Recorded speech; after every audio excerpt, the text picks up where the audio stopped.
Jerman lolos ke fase gugur 32 besar setelah menang secara dramatis melalui 2 gol brace yang dibuat pemain Stuttgart Dennis Undav di saat menghadapi Pantai Gading di grup E. Ini luar biasa bagaimana Jerman bisa membalikan keadaan setelah lebih dulu tertinggal lewat gol Frankie Kessie dari Pantai Gading dan membuat Jerman seakan frustasi ya untuk sulit menembus pertahanan berlapis disiplin yang dibangun oleh anak-anak Pantai Gading di bawah pimpinan MRC Fay sebagai pelatih kepala.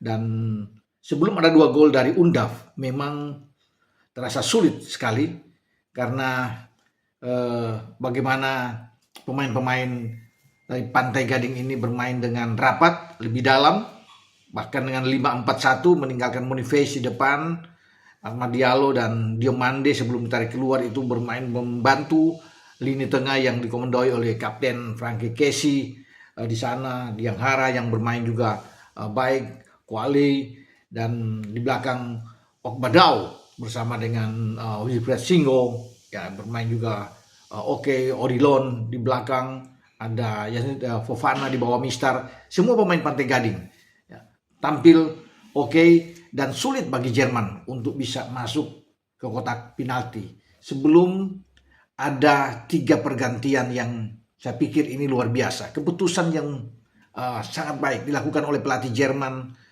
Julian Nagelsmann, memasukkan Dennis Undav, memasukkan Nadim Amiri ya, dan juga dengan Jamil Willing. Dan ini yang membuat ada perubahan yang terjadi ketika menarik Pavlovic, Musiala ditarik juga keluar dalam pertandingan ini ya, termasuk dengan Leroy Sané yang dikeluar, sehingga permainan Jerman lebih hidup dan itu terlihat ya bagaimana Jerman terus berusaha mengejar ketinggalan dan akhirnya Undav menjadi solusi terbaik ya. Gol penyama kedudukan, umpan dari Nadim Amiri diselesaikan dengan gol yang spektakuler, menaklukkan Fofana di bawah Mistar Pantai Gading, dan akhirnya tibalah pada 90+4 umpan presisi terukur dari Nemecha ya, pemain dari Dortmund ini ke Undav. 1 kali kontrol dan Undav membalikan badan untuk melepas tembakan kaki kiri, bang, dan 2-1. Itu yang menyakitkan bagi Pantai Gading yang tampil luar biasa ya. Harus diapresiasi bagaimana Pantai Gading bermain dan menyulitkan Jerman sepanjang laga. Bahkan ada beberapa peluang yang sebenarnya harus menjadikan gol tapi tidak bisa dilakukan dengan klinis oleh pemain-pemain Pantai Gading. Kemenangan atas Pantai Gading dengan 3 poin tambahan membawa Jerman sudah pasti lolos bahkan sebagai juara grup di grup E, dan membuat bagi Pantai Gading harus bertarung lagi habis-habisan melawan Curaçao.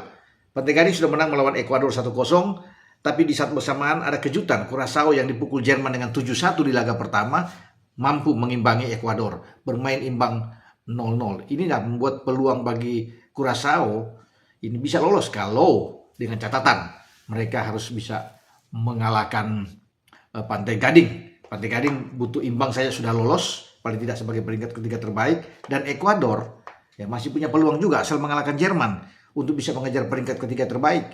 Suatu hal yang sulit karena Ekuador baru 1 poin dan sudah dikalahkan oleh Pantai Gading. Mereka harus mengalahkan tim kuat ya, kecuali Nagelsmann bisa menggantikan semua starting 11 dengan pemain lapis kedua yang belum mendapatkan menit bermain.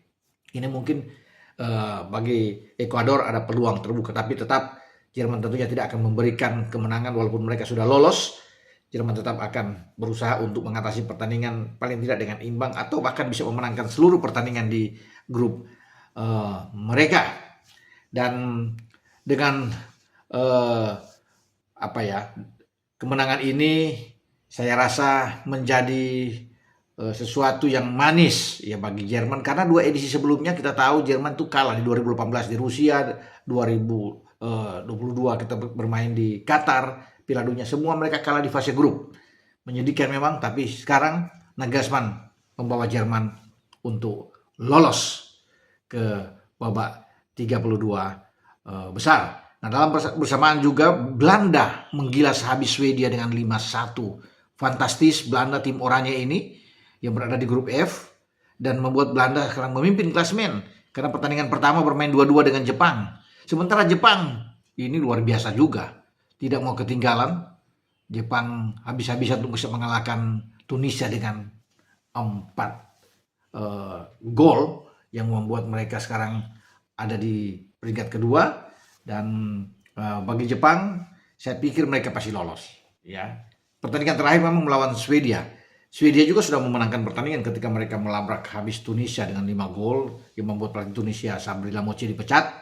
Dan ini pertandingan yang seru antara Swedia dan juga Jepang untuk saling bisa menjadi pemenang, lolos menjadi juara grup, menyusul Belanda. Tapi Belanda pertandingan terakhir melawan Tunisia, saya pikir dengan Tunisia sudah out, maka peluang Belanda untuk jadi juara grup itu terbuka besar ya, untuk bisa memiliki 7 poin yang mungkin saja di grup F ini akan menghadirkan 3 tim. Selain Belanda, maka Jepang bersama Swedia bisa mengikuti langkah tim asuhan Ronald Koeman melaju ke 32 besar ya. Dengan Tunisia kalah dari Jepang, maka Tunisia out, mengikuti juga Haiti yang sudah keluar bersama dengan Turki yang sudah angkat kopor dari perhelatan Piala Dunia, sementara yang lain masih terus berusaha untuk bisa lolos, paling tidak masuk ke peringkat ketiga, karena ada 8 tim peringkat ketiga, 8 tim terbaik itu yang lolos untuk melengkapi 32 besar bersama dengan juara dan runner-up grup di masing-masing grup yang terbagi 12 grup.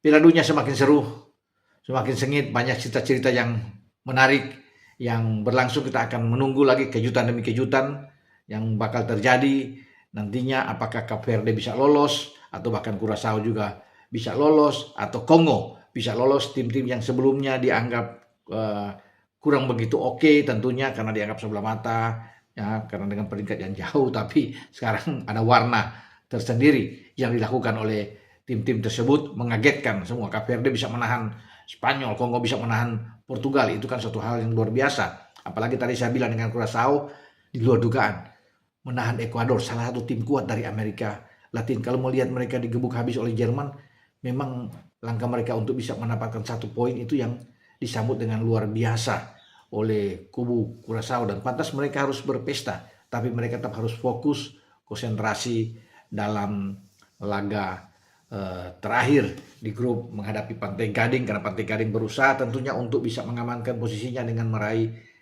kemenangan untuk mendampingi Jerman menuju ke babak selanjutnya. Karena Pantai Gading ini belum pernah lolos dari fase grup ya, kalau bisa melihat dalam 3 edisi terakhir mereka selalu juga kandas, dan inilah peluang kesempatan bagi Pantai Gading untuk bisa lolos tergantung pertandingan terakhir melawan Curaçao. Tapi kalau Curaçao bisa membuat kejutan mengalahkan Pantai Gading, nah ini yang luar biasa.